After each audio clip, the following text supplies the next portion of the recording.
Back to This Week in Pulling, episode 15. Dan Mayer joined by Miles Krieger, Jeremy Krieger. Gentlemen, good evening, and what a big week we got coming up. Absolutely, we sure do. Thanks for everybody being here. Great show for you tonight. But before we get to that, did you guys have a good week last week? Everybody good? Yeah, excellent. Excellent weekend. Went up to Tampa, Indiana for the first time. Enjoyed that. Absolutely. We'll talk about that a little bit later on. How about you, Miles? Yeah, no, a bit busy weekend around here doing some choring and trying to get caught up and ready to head to the Dairyland. So this is one of my favorite weeks, if not my favorite week of the summer. I love this event, and it's really, truly just Toma's.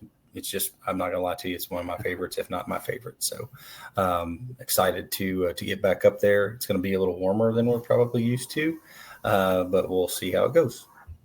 Without further ado, gentlemen, let's bring on the man behind the Budweiser Dairyland Super Nationals, Mr. Chris Schreier, and we'll bring Chris in here. And Chris, thanks for joining us here tonight, This Week in Pulling. And wow, what a big week we got ahead.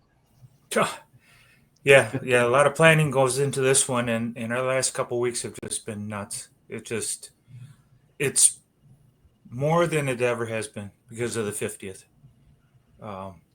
Everybody's been behind it, including you guys, all part of the NTPA, full pull. All them guys have just are making it a big year. We can't believe the phone calls that are coming in, emails, things like that. So, no, it's getting pretty exciting.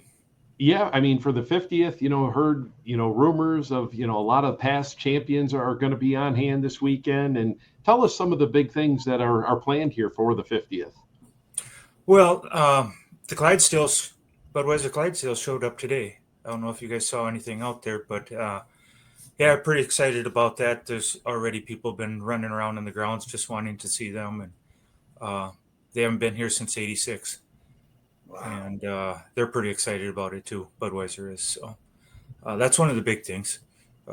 As you mentioned, past champions, a lot of response from them. They're still coming in as they're making their plans. As far as phone calls, things like that. I think there's going to be some that are going to surprise us. Miles, you may be busy. We're going to try to invite them up, maybe talk to them too if we can. Otherwise, can't wait. We want to recognize them. They're the guys that made our poll too. So over 50 years, that's a lot of champions.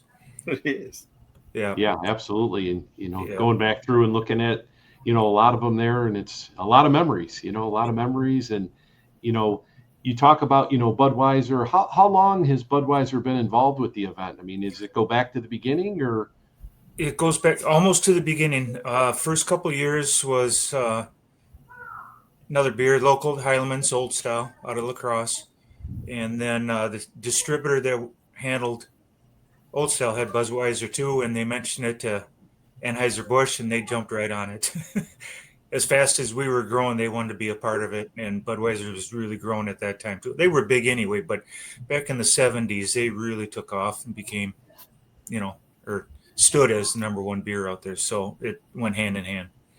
So about 78, I believe they came on. Yeah, that is really cool because, like you say, everything that, I go back with programs and stuff like that, and everything is, Budweiser, branded, going back at least to the, I've got programs back to the early 80s at least, and, Sure. They all had Budweiser on there. And, so it's kind of neat to, a sponsor like that, has been behind an event for so long and, for here to celebrate the 50th, that's really awesome. Yeah. And they were excited. They were there last year, some of the VPs, even though we, Miles brought some rain with it and didn't make it the best event, but we had a great event, and they were still impressed with it.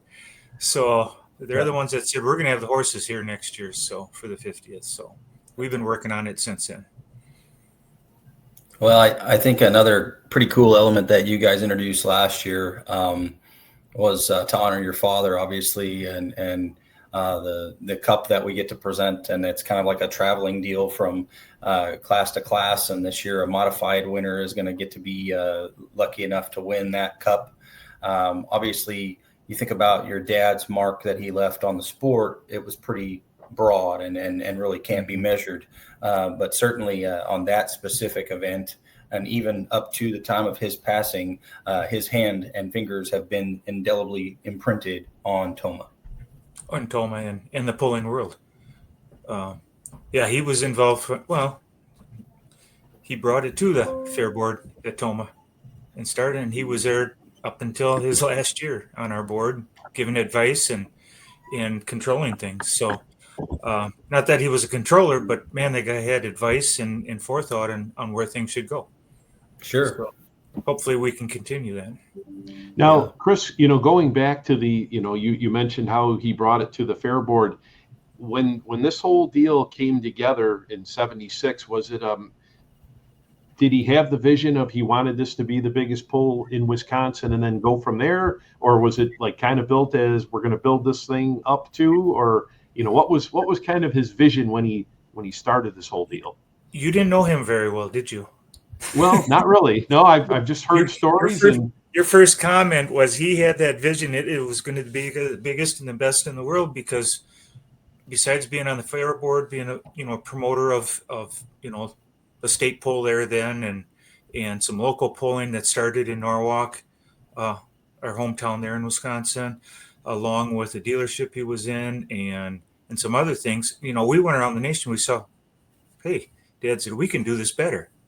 Okay. We've got a nice facility. Maybe we don't have the population, but we can do as well as these guys or better. Let's try it.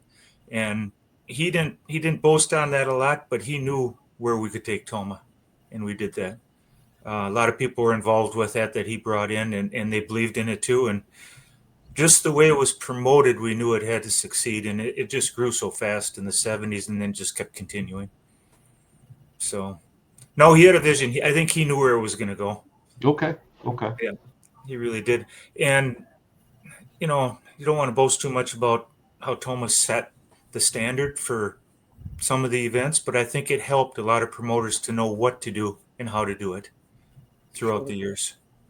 I think you still do. I will tell you that this is my 10th year to get to announce there when you remove the COVID year. My first year on the mic up there was in 2015. Okay. And, just simple touches.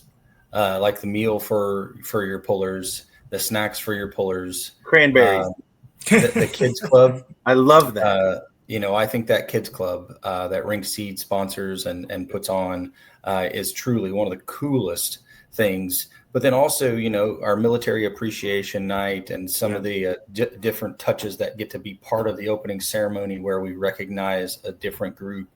That's really, really, really impacted my experience up there, and it just further kind of pushes Toma to the front. And I think that's why so many people want to travel there from Canada, from wherever, to come and pull. Yeah. No, and you're right. And the calls we've been getting, even European guys this year, there'll be the most there that's ever been to visit to watch, I think. Oh, really? How many different countries? As far as over there in Europe, I mean, probably Netherlands, right? Mainly Netherlands, Holland, that area. Okay. But I think we're looking about a dozen guys that are coming that we know of, and it's always been in pairs or something like that, and that's all. But there's a bunch. I wish Jan could make it, but he isn't able to make it this year. So very cool. Yeah, very cool. Well, I will say, Mr. Chris, I've been a couple of times, and Toma ranks, like Miles would tell me for years, dude, you got to go. I get it. I understand you like what you like, but you got to go because you haven't been. And the first year I went, I had not been on the grounds for 2 minutes when somebody walked up and said, Jeremy, welcome to Toma. Thank you for being here. I might have been offered a beer, but we won't talk about it. But from that point on, I got it, and it's unbelievable. It's just it's a magical place. I love the cranberries out on the snack tables. That's one of my favorite things.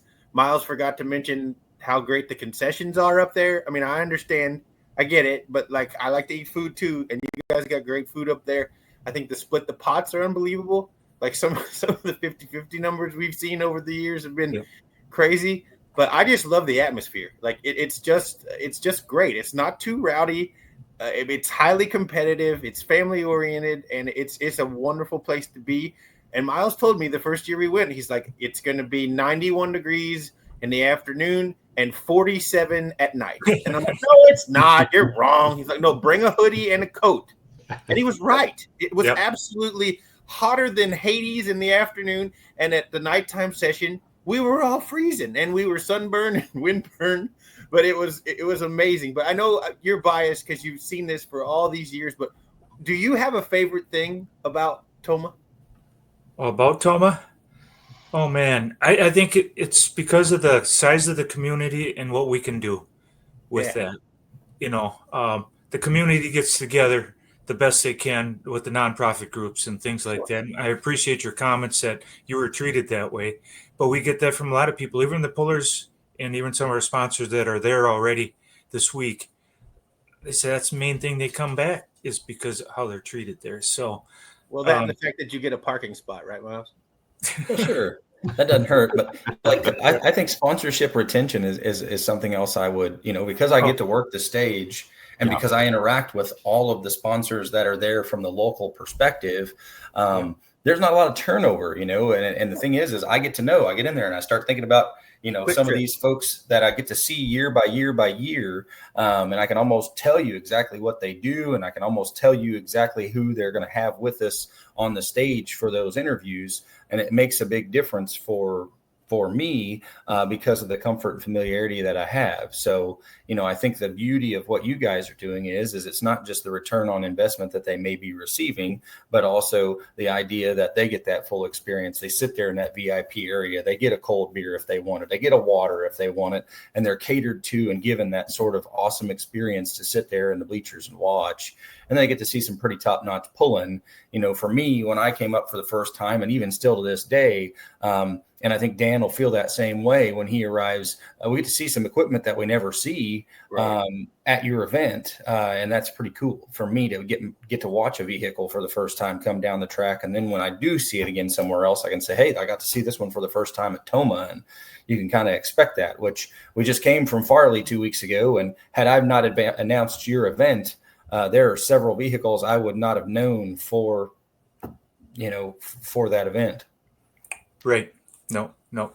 And we saw that too. There's some at Farley too that I had never seen before. But you're right. We have people coming in already calling. How do we get into your grounds? What's it like in the pits and things like that? Because they've never been there, which kind of surprises me because I thought everybody's maybe made it to Toma by now. But going back to the sponsors, I took over some more of that this year just to visit them because of our 50th and let them know what's going on. And we've got some great sponsors. I mean, it's enjoyable to go talk to them and see how involved they can be. And they aren't the ones that are slamming the door in your face. And they just want to talk about what are we doing this year? What's it going to be like? And I always get to enjoy the lady from Gashi Electric who she always brings rubs for gifts, and she buys the rubs, Jeremy, that for the sake of this being a family show, I won't tell you what they're called.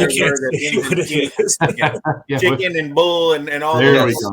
Yes. And she says it over the microphone. I've got you a nice full bottle of I love and that. I've come to know her, and it's been many years that they've been a part of it, and like I said, you can talk about Gurkey Transport and several others. I could keep going and going and going, and they're all there every single year. And like I said, I love it because when I'm on the stage, I know who to look for. I know how to interact with them, and that's kind of been a cool thing. And I think I go back to my years of, and Chris, you're spoiled, I think, in the sense that you've been up there in that neck of the woods. But for Jeremy and I, we'd never heard Kenny Mack until we got up there, Right. So there's a lot of great announcing that comes from up your way, but to stand in the Kenny Mack Tower and in front of the Kenny Mack Tower and get to be a part of something similar to what he did for all those years, hear some stories from him and let him share some of his passion over the years. I can tell you that I learned a lot more and really grew to appreciate what was in the Dairyland after visiting with him. So obviously you got to grow up, and that his voice is ingrained in your mind similarly to how my dad's would be in Jeremy's mind. Yeah. I was fortunate when we started pulling. Kenny was announcing, so I got to grow up that whole time with him until his passing. So Kenny is well missed. There's one guy, once the pull was over with, you went and Jeremy and to sit down and listen to the stories. Yeah. That's right. Jeremy and Dan, I want to share this with you as well. I called Toma last week just to kind of verify a few things, fully expecting that I was going to speak with Shay, who I always speak with when I call up there. And guess who answers the phone but none other than Chris Schreier? He's the guy on the phone that particular day grabbing phones. I was blown away. Yeah. No, we're I can't say we're a really small group, but we are a small group. We all work together and we all exchange duties, and we do what Know it what takes it to get takes it to done. get it done, right? Yep. Yep. All hands on deck.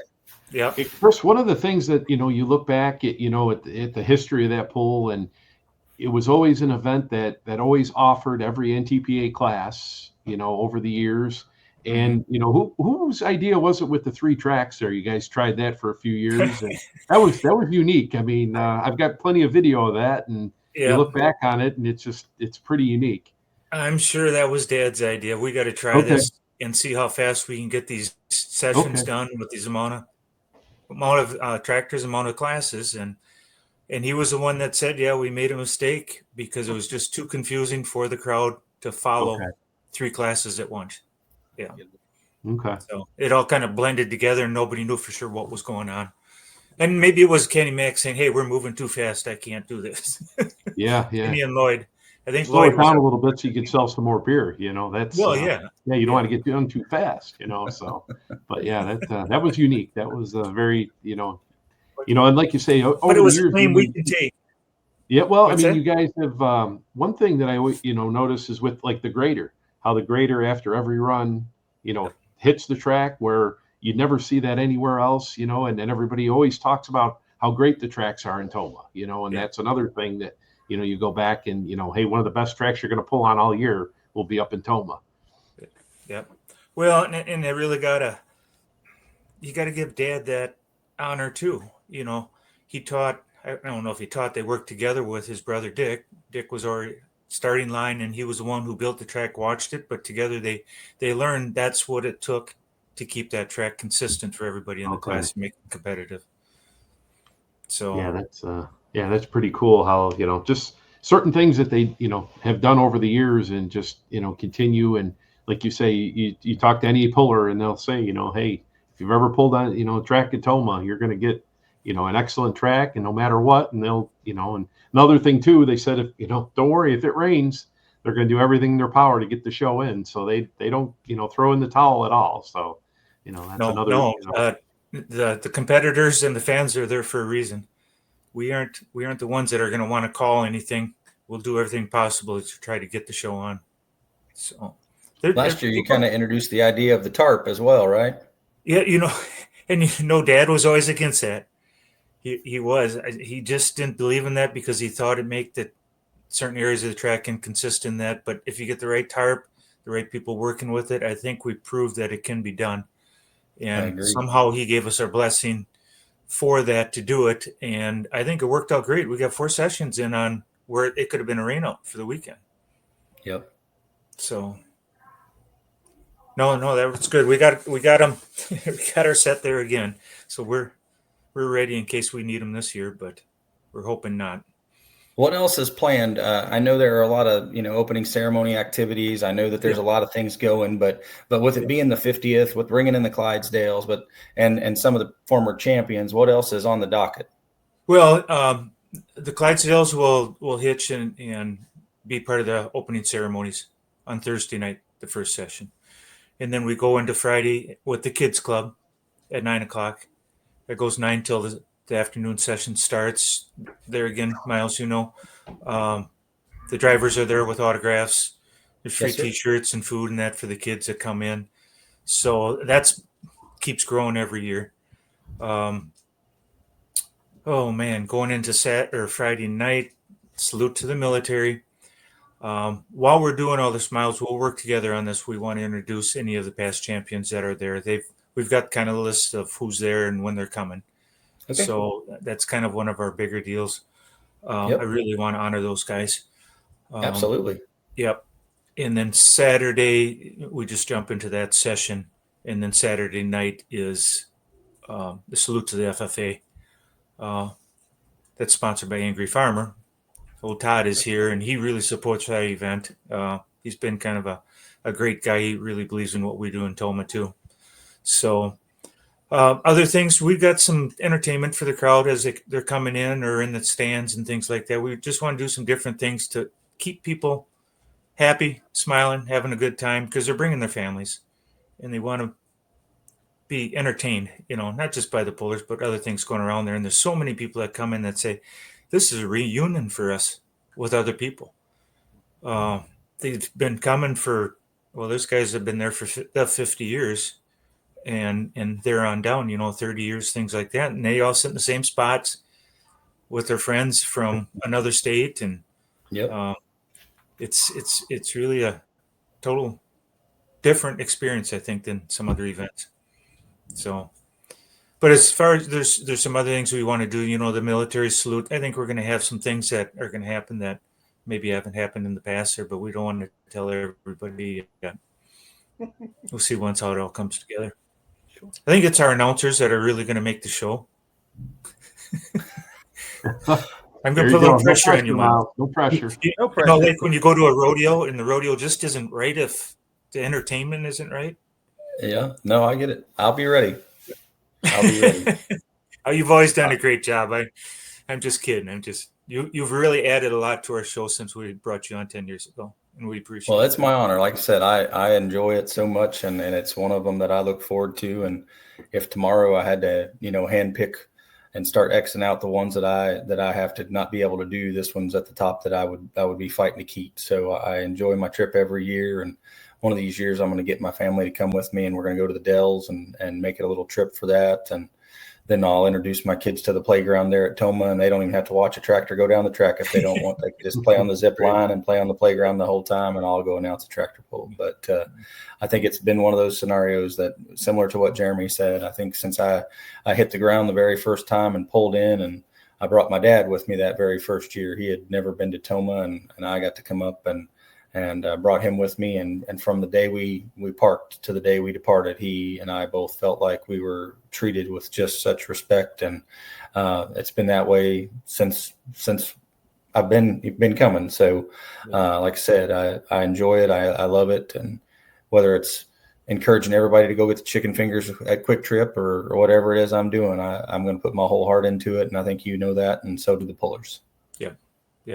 Thank you. We appreciate that. Well, I wanted to mention too, if you're going to be there Wednesday night, Miles, that's tomorrow night already. Geez, this week's going to go fast.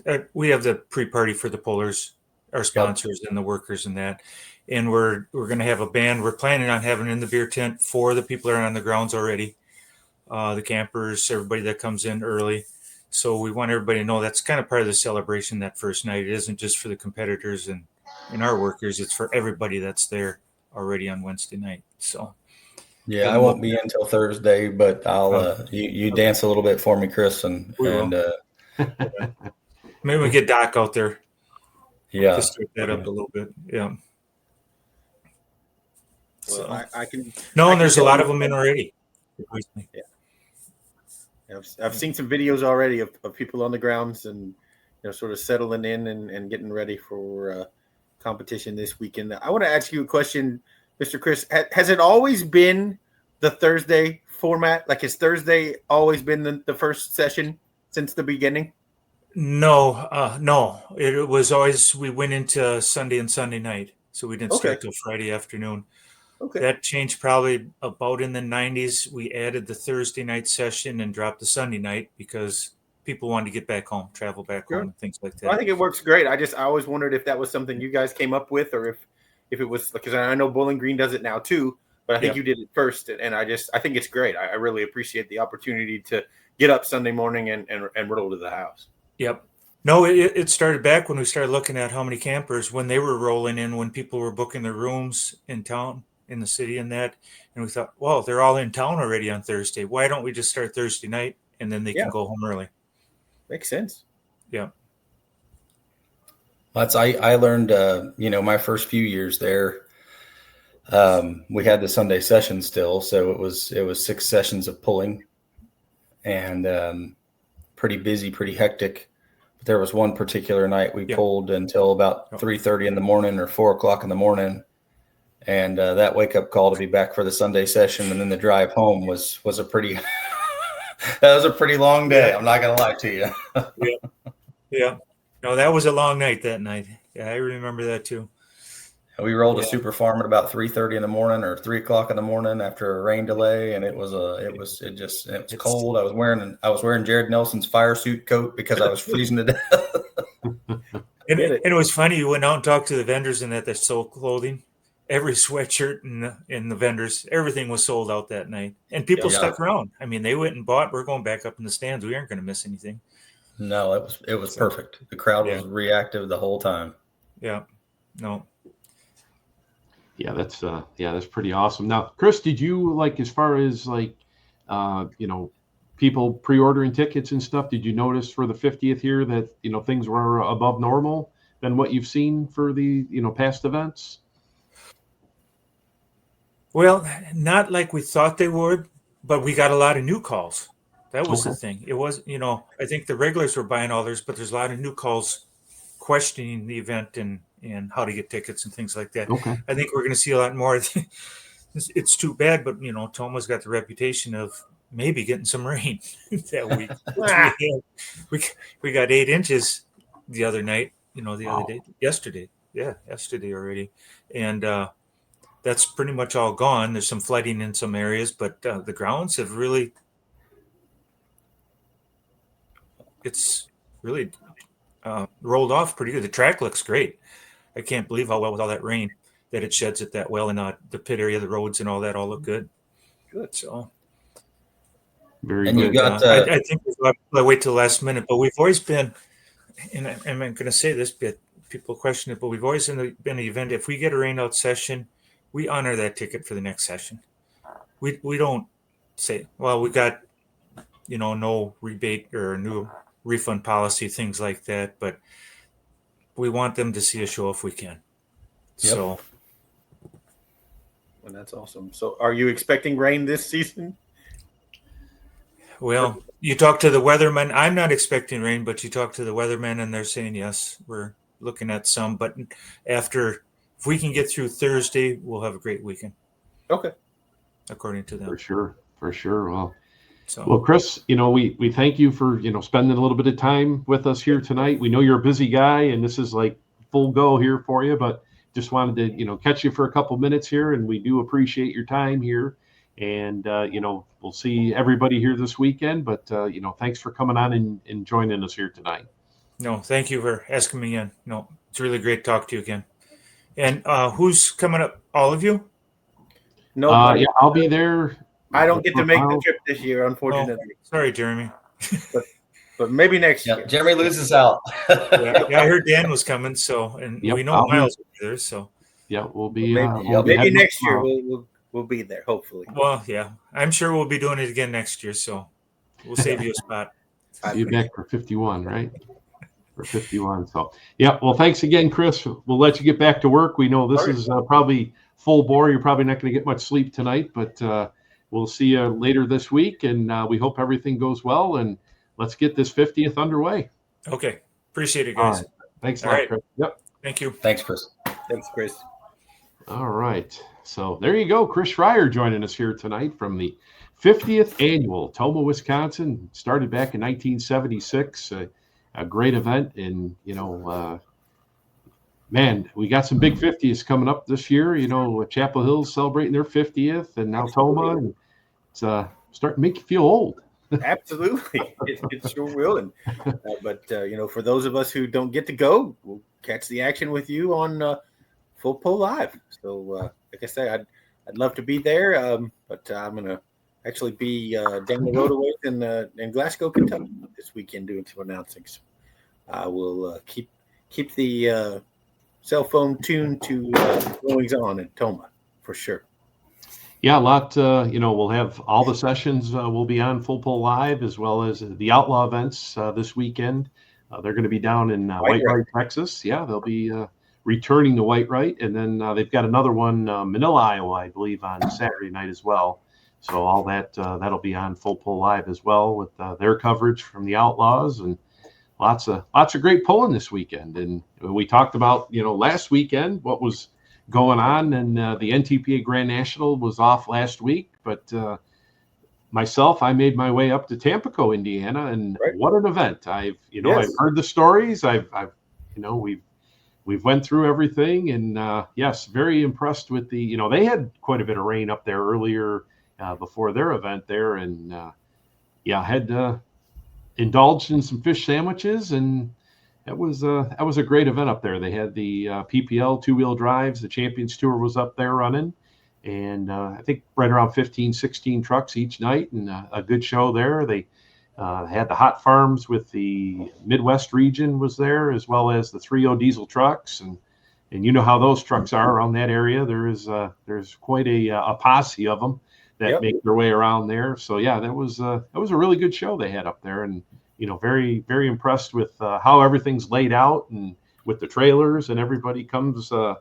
Actually, who was telling me up there? I think it was Scott Typin was telling me that they come 3-4 weeks ahead of time. They'll start parking trailers along the track there, and yeah, that was interesting. And those are, I guess, your VIP seats. So you got to get there, and they start using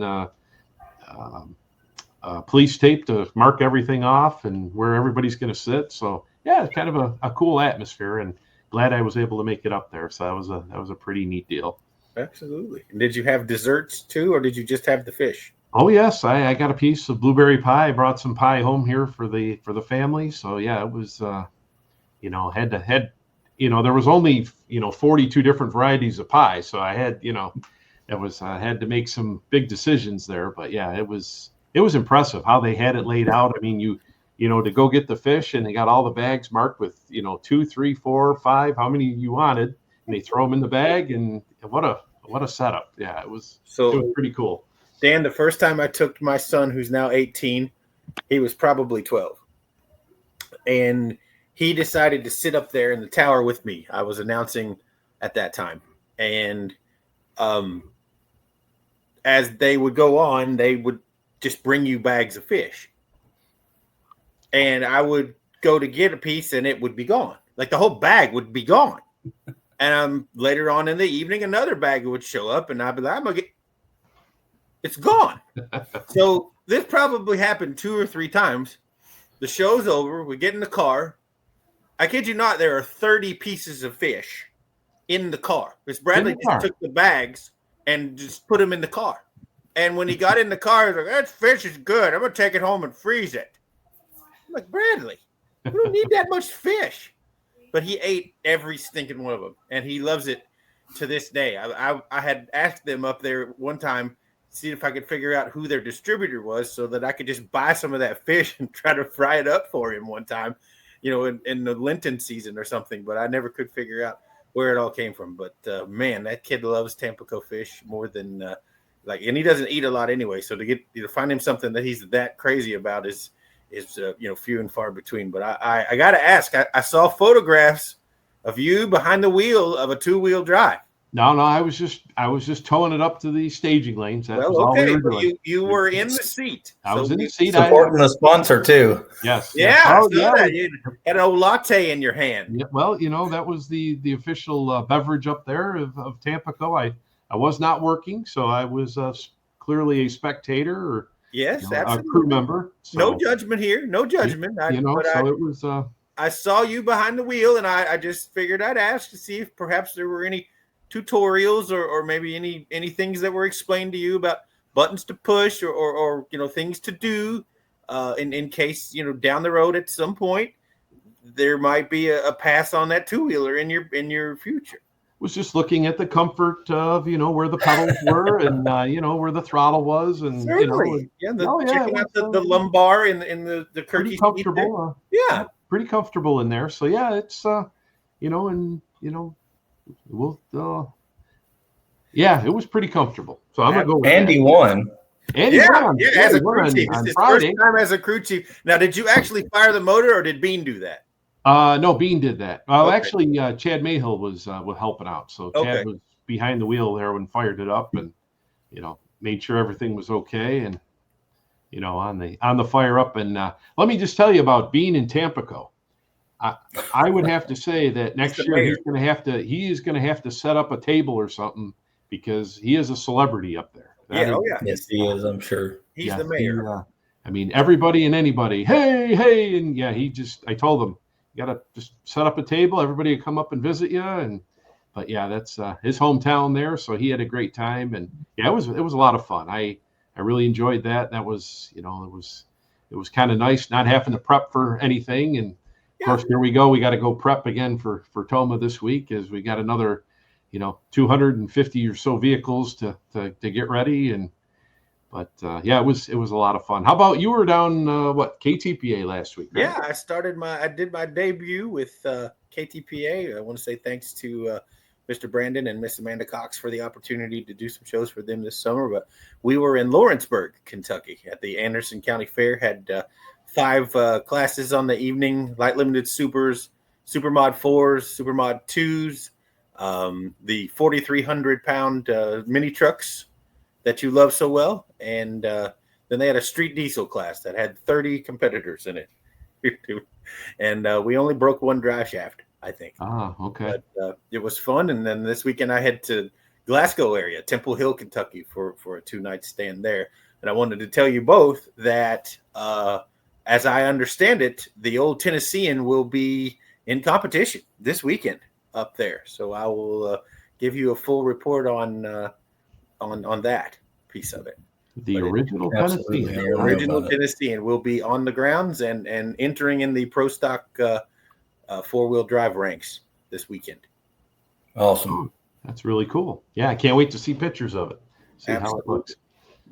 But yeah, good weekend to get it started. And I won't lie, I'm jealous. I wish I was headed to Wisconsin with you guys, but my recent trip across the sea has taken more vacation than I needed to take. So I need to pump the brakes on that for a few more months. And I've made my decision. I will be in Bowling Green, Ohio, come hell or high water. I'll be there. So I'll skip Bowling Green maybe next year and head to Toma.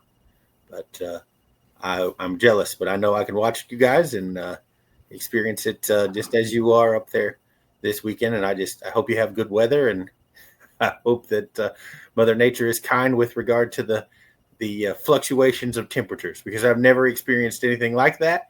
It's sunny, it's raining, it's 90 degrees, it's 37 degrees, and you don't know what to do.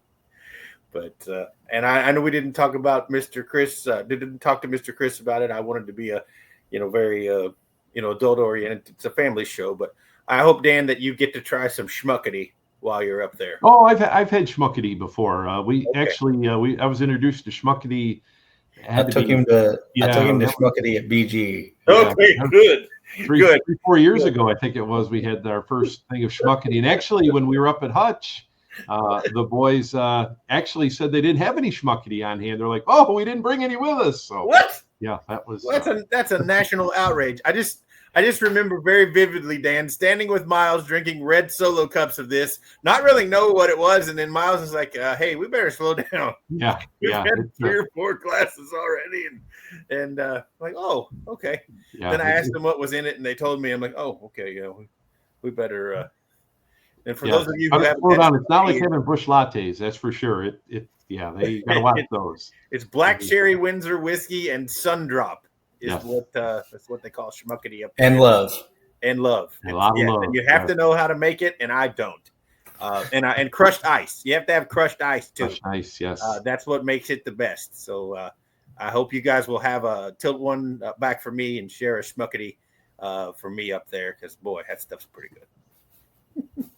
Yeah, it's gonna hopefully, like you say, hopefully Mother Nature gives us a break and we're able to get all the shows in. Like Chris had said, they're there to put on a tractor pull. They're going to do everything in their power, and you've seen that over the years where they scrape the track. And Miles, your track side there, you how many times have you tripped over the piles of dirt that they've kind of worked down their track side? Rolled an ankle trying to get to the interview stand. Well, I'll tell you, that is not a lie. I mean, there are some times where it gets to be a pretty large pile that you're working around, and they do a fantastic job of not impeding or affecting somebody's view. The big end of the track, the starting line of the track, they push it everywhere they can. But I'll be honest with you. I have been to Toma, and there have been many nights where I have thought there is no chance in the world we're pulling at 6 o'clock. And at 8:30, we've got a power track and we're running vehicles like crazy. So, once we get going, how things start cooking up there, we can put on a pretty big show in a pretty fast amount of time, and they don't really waste any time. And I just, like I said, there's just so much to be excited about for the event. And it's kind of one of the pinnacles of my summer. So looking forward to heading that way Thursday morning and getting a chance to be up there and play in the Dairyland for sure. Will you stop at Culver's on the way? That is the world's largest right there. 10 years strong. I will be at the Janesville or Beloit exit there at the largest Culver's in the world to get my meal. The second that I get there on the way up, there is no question that it will be happening. And is it the butter burger? Have you double bacon butter burger? Okay, yes, butter sir. burger, With an Arnold Palmer. And then you have a concrete mixer to wash it down, right? That's no, right. I have an Arnold Palmer. Their sweet tea mixed with their lemonade that's on tap, and that goes back to year number 1 with Dad. So this will be 10 years strong. And when Austin, my boss Austin Boyd took me up there one year, we stopped, and it doesn't matter what time I'm going through. That's what I'm doing. Yep. And I think the sign, doesn't it say the world's largest? I think is they tout it, so it's it's got to be real. It's got to be true. That's right. They wouldn't lie about it. But that's going to be a great event here this week. And we've got the lineups here that were kind of sent out today here. And as you can see, I've got the Billy Beers retro shirt on here. We kind of found that, and the wife said there's no way that it's going to fit, but it's about 30 years old here, and it's got the old war wagon on there, and it's kind of it's seen its better days. A little bit tight in the shoulders. The shoulders were a little bit, I don't know what happened there, but that's my Buffalo Chip shirt's a little tight too, probably. But you know what? Seemed to fit a little better. Showing Tammy and Richard some love this evening. But Billy's going to join us, I guess, this week. He's signed up to make his return to the Unlimited Wars here, and we'll start here with Thursday night show, as we'll have the Super Stock Open Tractors, and let me see if we can. There we go. I don't know if we can see that very well here. My producer is on vacation today, so we can see that they've got 12 on the list here. And starting with Bob Gansmer, they've got Colin Ross on the list here, Cody Chiswick, Scott Whitworth, Aaron Hall, Dylan Babel making out on the Grand National Circuit here with the Under the Influence tractor. We see the Buckeye Bandit from Ohio. So an interesting field here, all the way down to John Raymond with his new Elke tractor. Like we said in the past, these entries, you never know for sure how many are going to make it up there, but for the most part, there's your lineup there for the Super Stock Open. Looks like about a dozen or so, and some interesting names on there. Sure. Yeah, anxious to see that 50-20 come to the starting line if it's truly there. That'll be neat. So we'll move along here, and we'll have the minis. Well, there we go. Mr. Brian Guza. We talked about the Schmuckety, and there he is, number one hook. That's a good place to be, isn't it? Yep, there you go. Jeff Hurt, Mr. Excitement. He'll be up there this week, and he was a winner there. Number 2 spot there. As we'll scroll down the list here, and it might be a little bit tough to see some of the names on there, but looks like about 33 minis have signed up here so far. Like you say, that it's not a definite, for sure that everybody's going to be there, because we've seen that in the past. But there is the lineup there for the minis. You see our $50,000 winner, Abby's in there as well. We see, some of the Grand National regulars. We see Tyler Slaw's in there. And then let's move ahead here. I know the mods will run on. They'll run on. They run back to back up there, so yep. they'll have a quick turn. They run Thursday night, Wednesday, and Friday morning, and get themselves ready for Unlimited to come Friday night for those that might double. So there we see we've got looks like your normal cast of characters, kind of we saw up at Hutch there with Matt Johnson, number 1 hook, Tommy Owens, number 2, all the way down there. You see Brandon Simon, so Bill Eichner, last year's champ. So just about everybody you would expect to be there in that particular class. And then we'll have, let's see what other classes running. 4-wheel drive runs on about 45 of them, I think. 40. Yeah, I think there was a whole pile of those, and a lot, like you said, Miles, a lot of different vehicles you don't normally see on the list here up at Toma. Yep. As we see go down the list here, and all your regular Grand National runners, and 43 on the list here. So it'll be interesting to see how many are actually will make it up there this week, as that will be the 4-wheel drive class. There is number 1 hook, Brian Olby, and then Larry Peterson. I don't think I've ever seen the Brian Olby truck before, but there's a new one on the circuit. And then we'll go session number 2 here. We'll have light supers, the diesel supers will be in action. So let's take a look here at our. And just for reference sake, Dano, I think we run those 401 limited pro tractors Thursday night as well, but registration's not on for them because they don't have to pre-register. Regional classes don't have to pre-register for this event. So I do think they run Thursday night, though. I think they're the 5th class maybe we have, right? Yeah, Pro Stock the 4-1s, will be on Thursday night. And then the light pros will be on Friday night. And then the super farms or Friday afternoon light pros. Friday evening will be the super farms and the 4-1s again. And then so kind of sprinkled in here throughout the weekend there. But like you say, all those regional classes don't have to pre-enter. So you'll see numbers there. Here's the 2-wheel drive class for session number 2. Donnie Sullivan, number 1 hook, Russ Nichols, Joey Frazier, big class of 2-wheel drives, as we see up to 44 of them here on the list.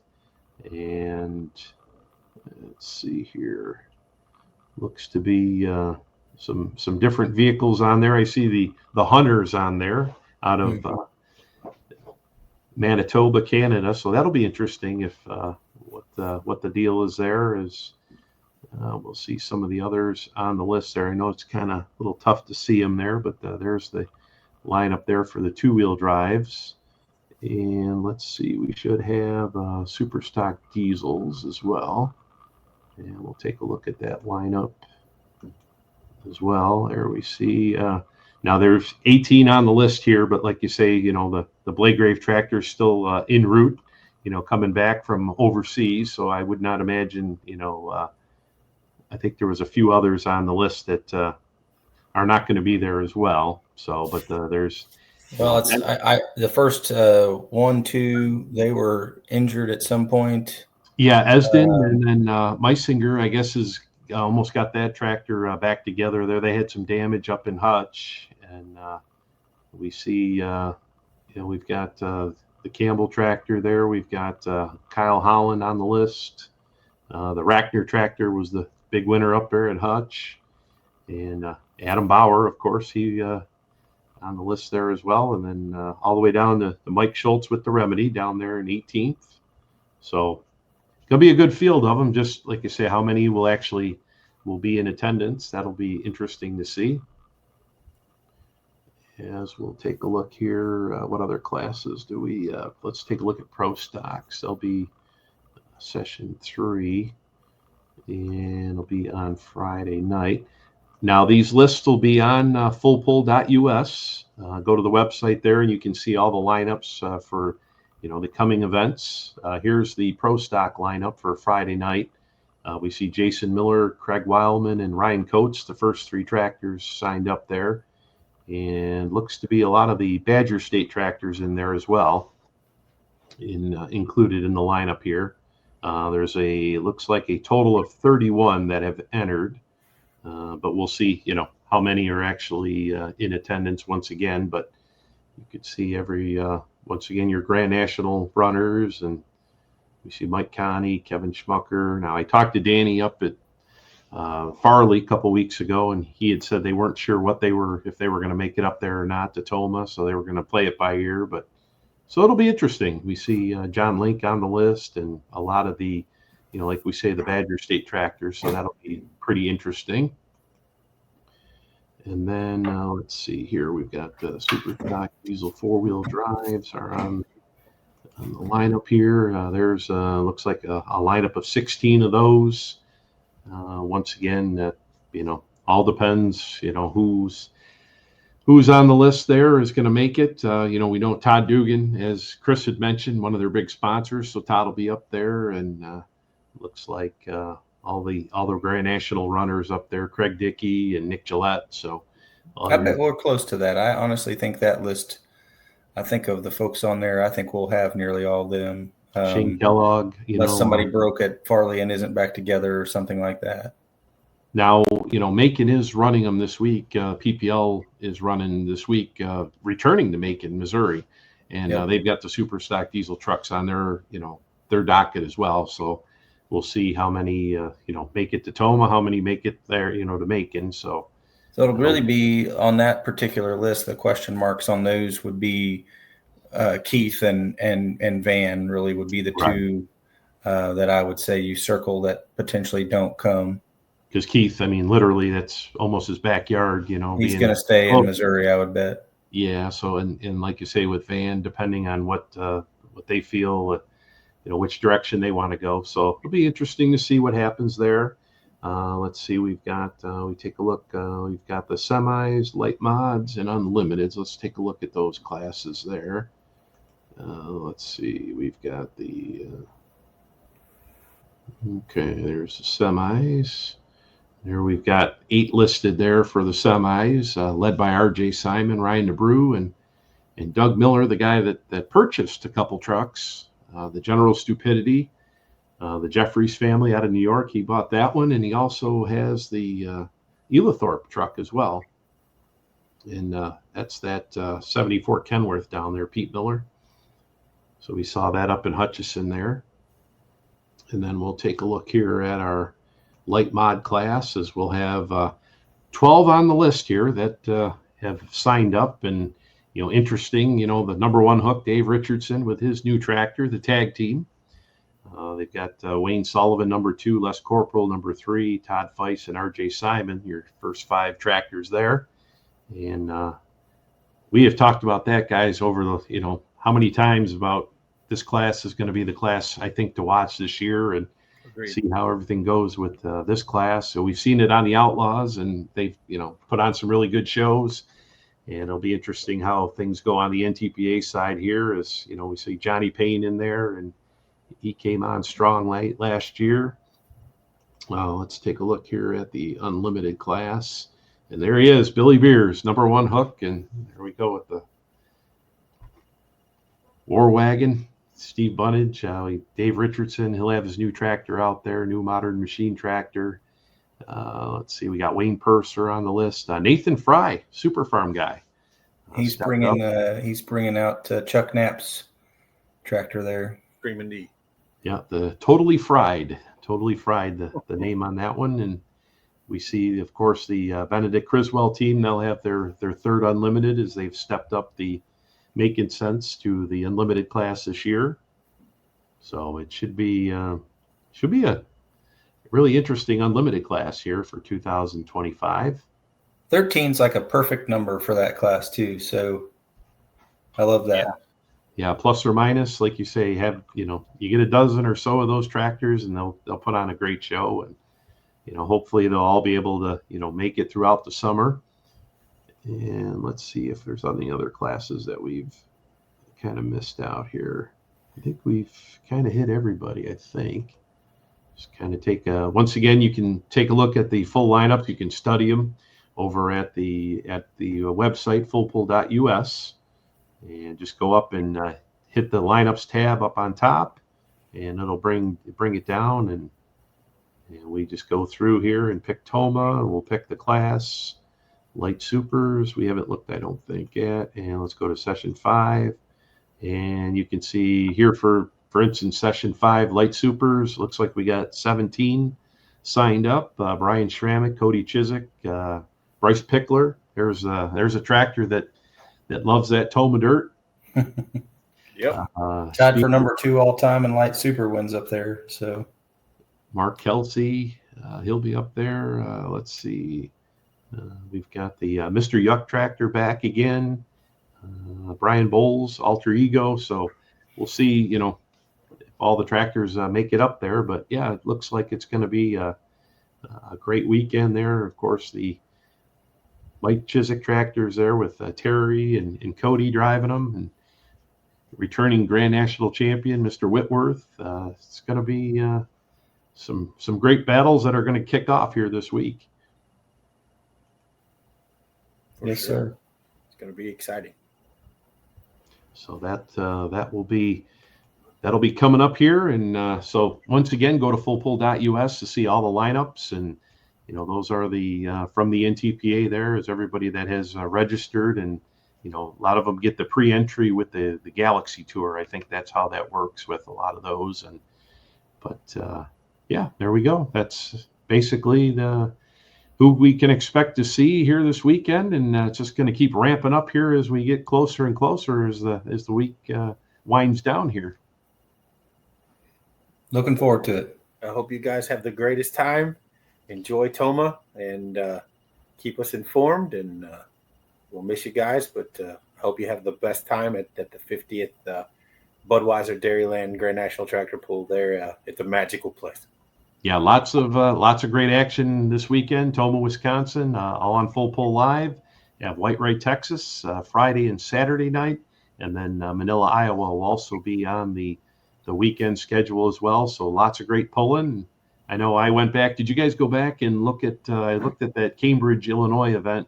Yes, I went back and watched the mod class there. I had a little bit of time, and I'm trying to go through and watch that mod class, and that was pretty entertaining. It was. See how the Bargee tractors ran against the Outlaws, and that was pretty neat. It was fun to watch for sure. There was, there were quite a few tractors. They, had a good class, a combination of some Outlaws, some Illinois folk, and even some folk that traveled like Bargees over there. So that was pretty cool. Yeah, see how everybody stacked up there against each other, and yeah, it was pretty neat to see. So once again, that'll conclude episode 15, guys, and we thank Chris Schreier for joining us here tonight. Busy man over there in Toma, and now it's just ready to get on the road and get up there and enjoy the action. For sure. Yeah, I guess we probably should give Case and Pesha a shout out too, as he won that mod class, which was a pretty big deal for those folks out in the state of Nebraska and the Thermal Thunder tractor. You think about what we're so accustomed to, what we see. We did get to see Steve Hood and Russell Phipps and that team with Hush Money. They came and run with us, some, and we got to see them at Bowling Green and at Louisville. The Twisted Whip, obviously, from Texas, and that was in there. And then you put the Bargees in there, and then Longenecker comes in with his combo, and it's that whole show. I would have loved to have been there to witness that and watch that. But turbine power on the front was pretty cool, and obviously now we'll see what happens next. Yeah, for sure. And good to see the turbine up on top there. And this weekend we'll see if that Joker tractor makes it up. He's on the lineup there for the light mod class. So yep. We'll see how that goes this weekend. But yeah, I guess that'll do it for tonight, guys. Well, thanks everybody for watching, and thank you, Dan. Thank you, Miles. Y'all have a great trip up north this weekend, and enjoy it. Yeah, we got to thank everybody. I guess last week was, one of our highest volume weeks, if not our best week in terms of views and reach. And so thanks for sharing. Thanks for watching. Thanks for liking. Again, send some messages as we get deeper into the heart of the summer. If there are topics and things you'd like for us to kind of connect on, we'll do that. And, stop by at the events. If you see us, I saw some folks last week up in Tampa, and they had some ideas and different things and wanted to say hi. So, our fan base is going up here a few more every event. So stop by, say hi if you see us. And, we're in double digits now. Yes. I think we got like 11. We're strongly in the double digits now. We're not looking back now, guys. Let's go. Let's do this. So we hope everybody has a great week. Safe travels up to wherever you're going, Poland. And we'll see you folks back here next week. This week in Poland. We'll see you. See you guys.